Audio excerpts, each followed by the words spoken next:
Movie. അപ്പൊ എന്താണ് പരാശക്തി എന്ന സിനിമയെക്കുറിച്ച് കേരളത്തിലെ ഓഡിയൻസിനോട് പറയാനായിട്ടുള്ളത്? எல்லாருக்கும் நமஸ்காரம், எல்லாருக்கும் வணக்கம். அதர்வா சொன்ன மாதிரி இந்த ப்ரெஸ் மீட்டு ரொம்ப ஒரு நான் ஆக்சுவலாக வீட்டில் டிவி பார்க்கும்போது இப்படி தான் உட்காந்துருப்பேன். எனக்கு சோஃபாவில் உட்காந்து டிவி பார்க்க முடியும். ஏன்னா சின்ன வயசுலேருந்து பழகினது அது. ஏதாவது கொண்டு வந்து வச்சுட்டு சாப்பிட்டுட்டே டிவி பார்க்குற மாதிரி இங்கே அப்படி தான் ஜாலியாக எல்லோரும் உட்காந்துருக்காங்க. ஆக்சுவலாக கொஞ்சம் விட்டால் இந்த ஒரு டீசெண்டாக இருக்கணுன்றதுக்காக இப்படி உட்காந்து பேசுகிறீங்க. இல்லைன்னா அங்கே போய் உட்காந்து இப்படி கேஷுவலாக பேசிகிட்டு இருப்பேன் நான். ஸோ அப்படி எல்லோரும் இருக்கிறதுனால கொஞ்சம் ஒழுங்காக பிஹேவ் பண்ணலான்னு பார்க்குறேன் நான். ஏன்னா நீங்கள் நிறைய ஹீரோ அதெல்லாம் சொல்லி பில்டப் வேறு பண்ணிட்டீங்களா, ஸோ அப்படி மெயின்டைன் பண்ணிக்கிறேன். ஸோ ரொம்ப சந்தோஷம் உங்களை எல்லாம் பார்க்குறது. 25th ஃபிலிம் அது எப்போவுமே அந்த 25, 50 அது எல்லாமே ரொம்ப ஸ்பெஷல். பட் அதை ரொம்ப ரொம்ப ஸ்பெஷல் ஆக்குனது இவங்க எல்லாரும் தான். இவங்க எல்லாம் இதில் இருக்கிறதுனால இப்படி பட் அண்ட் ரவிமோகன் சார் மாதிரி இவ்வளோ ஒரு சீனியர் ஆக்டர், என்னோட சீனியர், அவங்க இவ்வளோ எக்ஸ்பீரியன்ஸ் அவங்க வந்து இந்த ஃபிலிமில் பண்ணுறதுனால தான் அது இன்னும் ஸ்பெஷல் நினைக்கிறேன். அதே மாதிரி தான் Atharvaa, Sreeleela and the director of the film Sudha Kongara ma'am, இறுதி சுற்று, சுரரை போற்று, அதுக்கப்புறம் இந்த படம். ஸோ இவங்க எல்லாம் இருக்கிறதுனால தான் இந்த SK25ன்றது இன்னும் ஸ்பெஷலாக இருக்குது.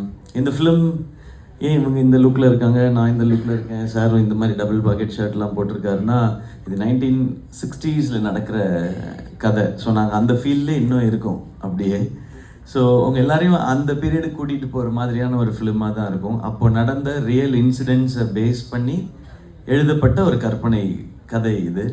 சொன்ன மாதிரி அதர்வாவும் நானும் ஒரு அண்ணன் தம்பியாக ப்ளே பண்ணுறோம். அவர் ரியல் லைஃப்பில் அண்ணனாக இருக்கார், நான் ரியல் லைஃப்பில் தம்பியாக இருக்கேன். நான் அடி தான் வாங்கியிருக்கேன் ரியல் லைஃப்பில் தான் அடிக்கிறதுக்கு சான்ஸ் கிடச்சிச்சு அவரை.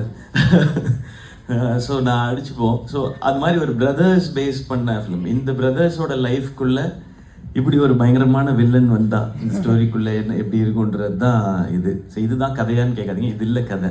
நானாக ஒரு கதை ரெடி பண்ணி சொல்கிறேன். ஆப்போசிட் ஹவுஸ், அவங்க அட்ரஸ் சொல்கிறேன், அப்புறமா கூகுள் மேப் அனுப்புகிறேன் நான். ஆப்போசிட் ஹவுஸில் ஷீ லிவ். ஸோ இவங்களும் அவரும் ஃப்ரெண்ட்ஸ் எல்லாம் சொல்லுவோம் ஃபஸ்ட்லேருந்து. ஓகே, இது எல்லாமே படத்தில் எப்படி இருக்குது. ஸோ இதுதான் இந்த ஃபிலிம். நீங்கள் தேட்டரில் பாருங்கள், இல்லை லைக் உங்களுக்கு ஒரு நல்ல தேட்டரிக்கல் எக்ஸ்பீரியன்ஸ் இருக்கும். இதில் இவங்க ஹீரோ, இவங்க ஹீரோயின், இவங்க வில்லன் அப்படின்றது இல்லாமல் நாங்கள் எல்லோரும் ஒரு சாலிட் கேரக்டர்ஸை ப்ளே பண்ணியிருக்கோம். இந்த சாலிட் கேரக்டர்ஸ் எல்லாம் சேர்ந்து ஒரு ஒரு ஒரு அமேசிங்கான ஸ்டோரியை சொல்கிறதுக்கான முயற்சி தான் இந்த படம். ஸோ எல்லாருக்கும் ரொம்ப பிடிக்கும்னு நம்புகிறேன். அண்ட் தேங்க்யூ எனக்கு ஒவ்வொரு ஃபிலிமுக்கும் நீங்கள் கொடுக்குற அந்த லவ்க்கு.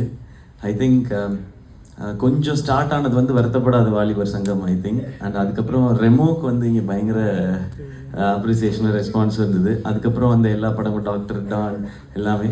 அமரனுக்கு வந்து அது வந்து ட்ரிபிள் டபுள் ஒரு 10 times ஹையர் ஆகிடுச்சு. So thank you. ஹோப் அதுக்கப்புறம் இந்த ஃபிலிமுக்கும் அதே இருக்கும்னு நான் நம்புகிறேன். அண்ட் அதுக்கு ஒரு சின்ன சைனாக கோகுலம் மூவிஸ் வந்து இதை திரும்ப அமரனுக்கு அப்புறம் இதை டிஸ்ட்ரிபியூட் பண்ணுறாங்க. ஸோ இதெல்லாம் நேச்சரோட ஒரு சைனாக பார்க்குறேன். ஸோ எல்லாருக்கும் பிடிக்கும்னு நான் நம்புகிறேன். தேங்க்யூ.